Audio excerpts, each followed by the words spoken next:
এই যে বন্ধুরা দেখতে পাচ্ছেন কুকুরটা পায়ে খুব চোট লেগেছে, হাঁটতে পারছে না।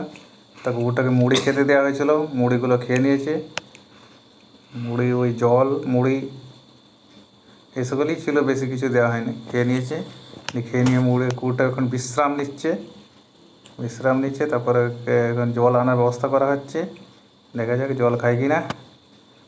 যে জল নিয়ে আসা হচ্ছে, জল নিয়ে আসা হলো, পাতায় করে জল নিয়ে আসা হলো, পাতার থালাতে জল নিয়ে আসা হলো।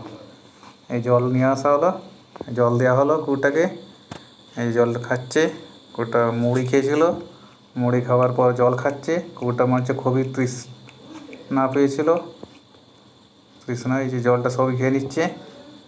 কুকুরটা অসুস্থ, দেখা যাক কয়েকদিন একে খাইয়ে সুস্থ করা যায় কিনা।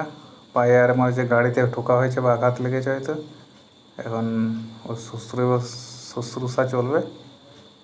দরকার হলে ডাক্তারের কাছেও নিয়ে যাওয়া হতে পারে চিকিৎসা করার জন্য।